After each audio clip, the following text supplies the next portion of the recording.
we've now got official reports coming out about the first 35 to 40 minutes that have been shown to a select few fans out there of Deadpool and Wolverine. And the reviews and reactions are absolutely outstanding. Apparently, according to IGN, it's actually going to reignite the MCU back to where it was in its prominent in its heyday. So that's a great thing to see right there. Now, granted, they've not been shown the whole film. I don't know how I would personally feel about getting invited or going to see the first 35, 40 minutes of a 2-hour film and not knowing how it ends. Talk about driving me crazy, especially if it was as good as they're saying it is. Having to wait to see what happens would drive me crazy. But at the same time, it's definitely good to see, especially when everybody's talking about how the MCU, it's not been the same since Endgame, blah, blah, blah. They're on a downturn. They're having their issues. But this guy wrote, I guess he got to see it. He's not ruining anything, so there's no spoilers here. But he said, no joke, I'm struggling to find any negatives about this. Despite the Fox merger, this feels like a straight-up continuation from Deadpool 2's story, and tone-wise, nothing has been toned back. All the comedy hit, and the action was beautiful. Saw lots of you had a problem with the color grading in the trailers, but on screen it's so much better with the suits. They're absolutely gorgeous. The trailers have not given away much at all. A majority of the footage you've seen in the trailers happens in the first 30 minutes or so, and even then, a lot of that 30 minutes were things I did not expect at all. They also showed us a snippet of things not in the trailer, and it looks insane. Begging you to stay away from spoilers for the next 2 weeks because this movie will absolutely blow your mind. So that's good to hear. Doesn't always necessarily mean that, all these people coming out and saying it are going to be 100% accurate when the movie comes out, but at least these were fans who were shown this. They don't necessarily have a corporate agenda, I wouldn't think, to say these sort of things. Yeah. About movie companies like that. So at least, in my opinion, I guess that's a good thing. So you add that to the Captain America trailer that looks outstanding. If Deadpool and Wolverine, which I'm sure we'll be showing Captain America's trailer before the film starts at the end of this month, 2 weeks from tonight, as a matter of fact, is when Deadpool comes out. But if Deadpool and Wolverine can be successful, you build upon that momentum into next year's slate of 3 or 4 films, depending on if Blade comes out. Could definitely correct the MCU a little bit here. So, but yeah, just hearing that all this stuff looks like it's going to be going well definitely raises my excitement level for 2 weeks from last night, actually, is when I'll be seeing it. So in about 13 days, I'll be checking it out on Thursday. We're going to go to the drive-in. Oh, yeah? Yeah, it's a good place to see it. I know certain drive-ins, I think, are playing it in Twister's opening week. I know Twister's comes out next week. But unless the weather's shitty. Yeah, you don't want to watch Twisters when the weather's crappy. That's for sure. Bad juju. Wow, the special effects are awesome. No kidding. That 4D experience, you know what I mean? Yeah. On the Deadpool and Wolverine note, we did have a Bachelorette trailer. I don't know if Brandon's seen this, but I guess during one of the episodes, I guess it was the Bachelorette, they released this trailer, and so I thought I'd check this out with you guys here too. I can't do this. Oh, no. Yes, you can. What the hell am I even doing? You're explaining to Bachelor Nation why our movie is the perfect date movie while holding this. Oh, I love the smell of sunflowers. I'm not doing either of those. Yes, you are, because you are a confident, powerful person, and 18 to 49-year-old women are super important demo for us. No cap. What? No cap. All that my fellow Gen Zers say. Slay, FR, trauma, Genergy, 4-hour work week, quiet quitting. Look, the point is... I'm out of here. All right, stay off camera. I'll handle this. Hey Nation, Deadpool here again to tell you that our movie has everything you love. We really zoom into complex relationship dynamics. There's ample amounts of cheeky humor, and in the end, well, I'm not gonna lie, it was quite a payday for us. You promised me the Bachelorette was coming. I made a lot of promises, buddy, and I'll tell you, you are delivered. Come again. Oh my God.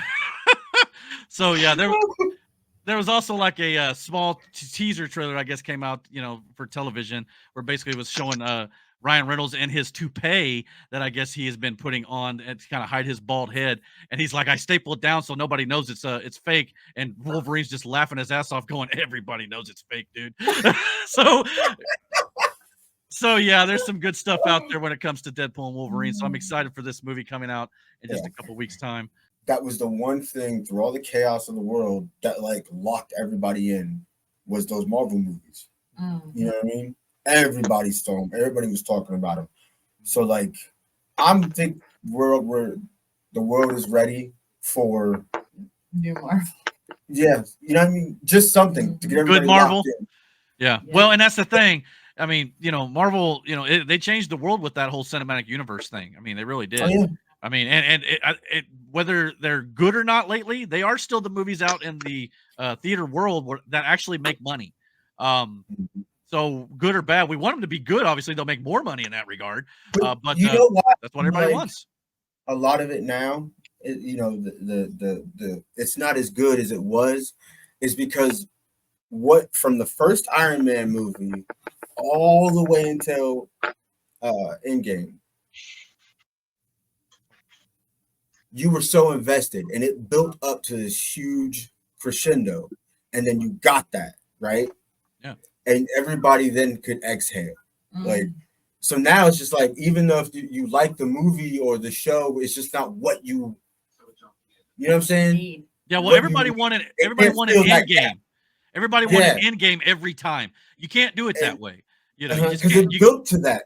You got to go back. You got to go back to the crescendo and build it back up. And hopefully by Secret Wars, maybe in 2027, 2028 at this point, we'll be back at that peak, and you'll get that big payoff again and have that big high. And then hopefully that's what they end up doing. With I'm saying though, like, that's what it was. It was like from Iron Man 1 into everything in there, it all kind of fell into place.